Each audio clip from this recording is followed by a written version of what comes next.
warahmatullahi wabarakatuh. Hai teman-teman semuanya, kembali lagi bersama saya, Elga Ramona, dan dua rekan saya, yaitu ada Setia Febrani dan Putri Amelia. Kami dari kelompok 9 akan membahas mengenai bencana banjir dan bagaimana bentuk upaya mitigasinya. Oleh karena itu, tonton terus ya videonya.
Nah, tadi kita sudah lihat bersama mengenai cuplikan singkat terjadinya bencana alam banjir.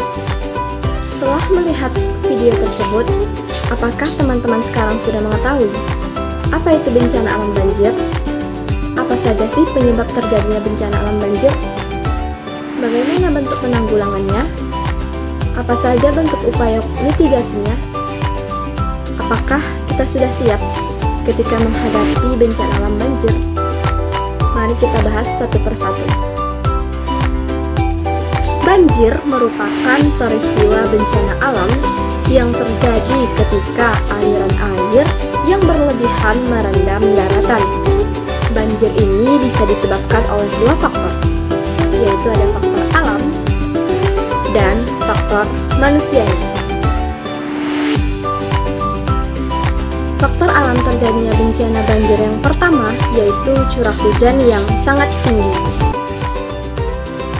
Yang kedua, naiknya permukaan air laut. Selanjutnya ada faktor manusia.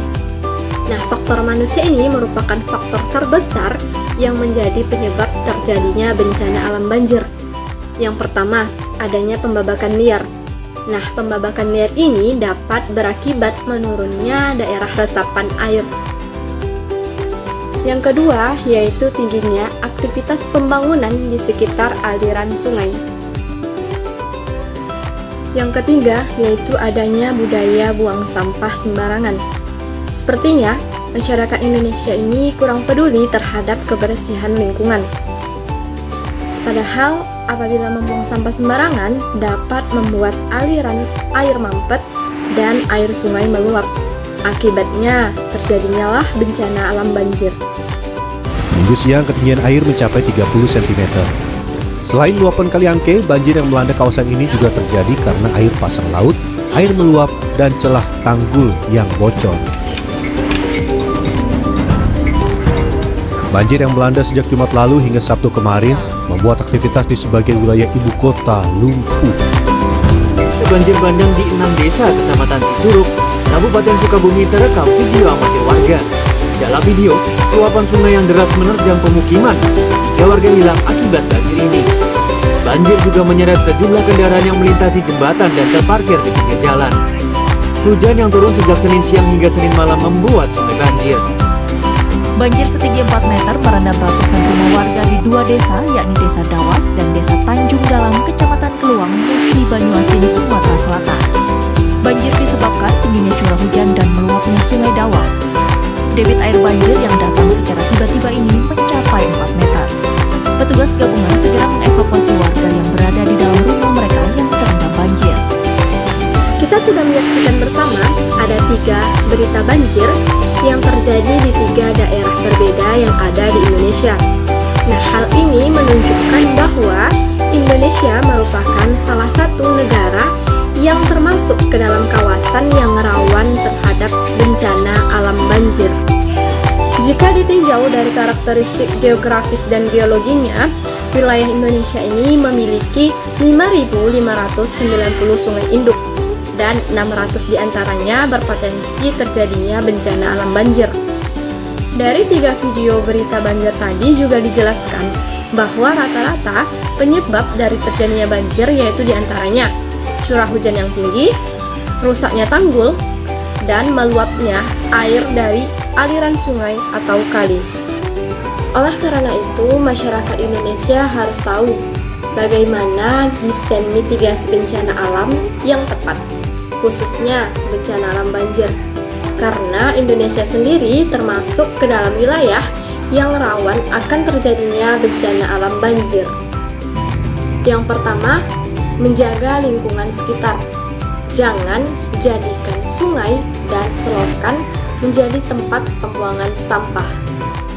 Yang kedua, menanam pohon untuk menambah daerah resapan air. Yang ketiga, hindari membangun rumah di sepanjang pinggiran aliran sungai. Hal ini juga berpotensi membahayakan pemilik rumah apabila debit air naik. Yang keempat, membersihkan sampah yang ada di sungai. Yang kelima, rutin membersihkan selokan air agar saluran air tidak tersumbat. Yang terakhir yaitu membuat lubang biopori, di mana lubang biopori ini berfungsi untuk mencegah terjadinya banjir dan menambah air tanah.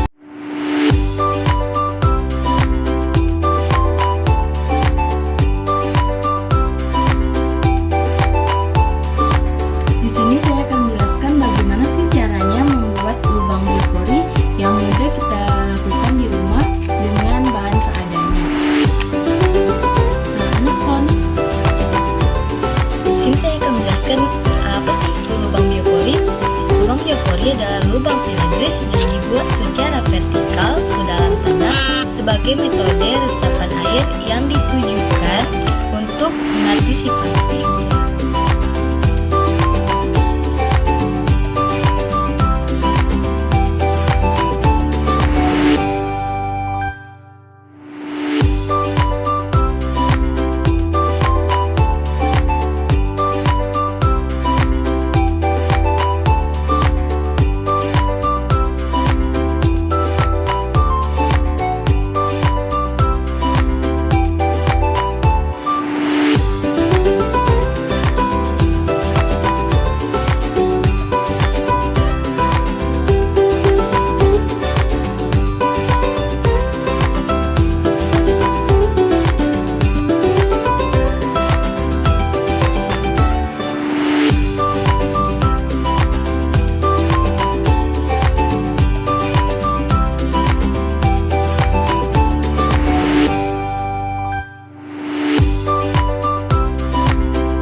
dalam tanah yang bertujuan sebagai resapan genangan air. Metode ini dicetus oleh Dr. Kamil Razuiddin Brata. Nah, untuk mengetahui lebih lanjut, yuk kita simak videonya.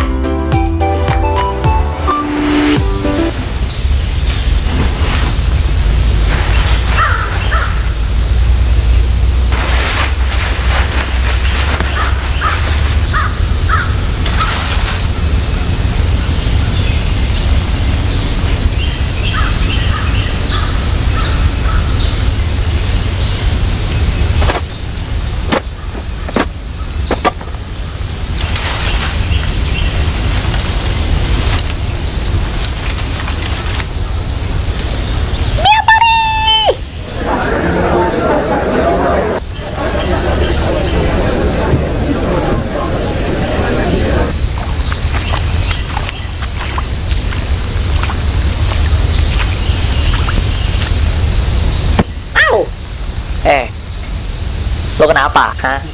Saya tadi kena musibah banjir. Oh alah, di daerah gue sih nggak ada banjir. Ayo sini ikut.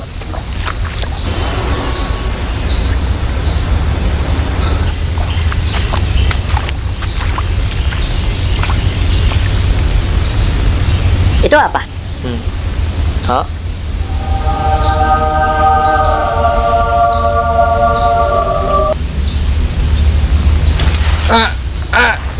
Lama.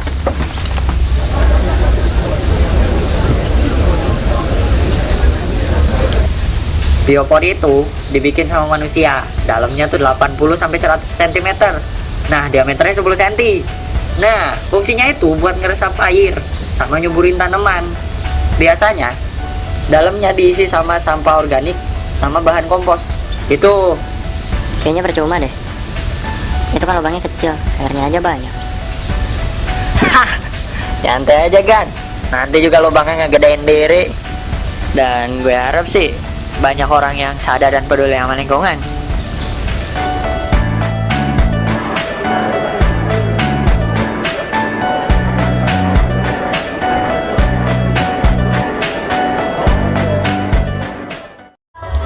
Nah, dari video yang teman-teman tonton tadi, teman-teman sudah mengetahui bukan begitu banyak manfaat dari lubang biopori ini. Namun, saya akan menjelaskan lebih detail lagi. Selain untuk pencegahan banjir, lubang biopori ini memiliki manfaat yang lain loh teman-teman. Ingin tahu lebih lanjut? Yuk simak penjelasannya.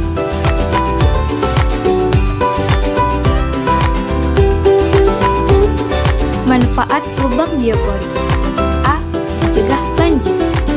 Banjir sendiri telah menjadi bencana yang merugikan bagi warga. Keberadaan lubang biopori dapat menjadi jawaban dari masalah tersebut. Bayangkan, bila setiap rumah, kantor, atau tiap bangunan memiliki biopori, berarti jumlah air yang segera masuk ke tanah tentu banyak pula dan dapat mencegah terjadinya banjir. Berkurangnya ruang terbuka hijau menyebabkan berkurangnya laju peresapan air ke dalam tanah, akan menyebabkan banjir pada musim hujan dan kekeringan pada musim kemarau. Nah, di sini lubang biopori dapat menahan air dan dapat mencegah banjir loh teman-teman.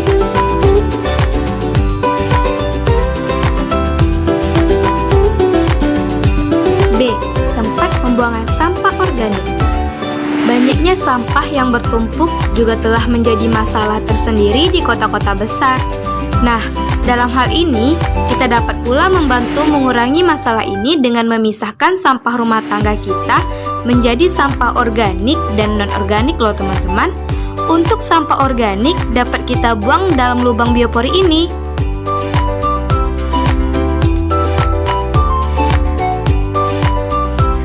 C.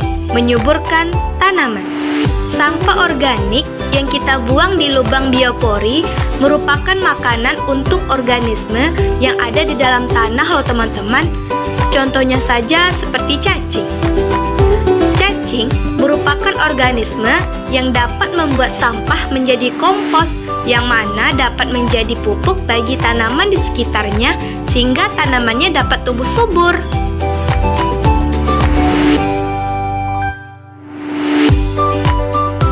Manfaat yang terakhir dari lubang biopori ini ialah meningkatkan kualitas air tanah.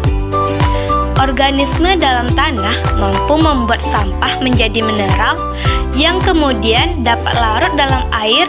Loh teman-teman, hasilnya air tanah menjadi berkualitas karena mengandung mineral.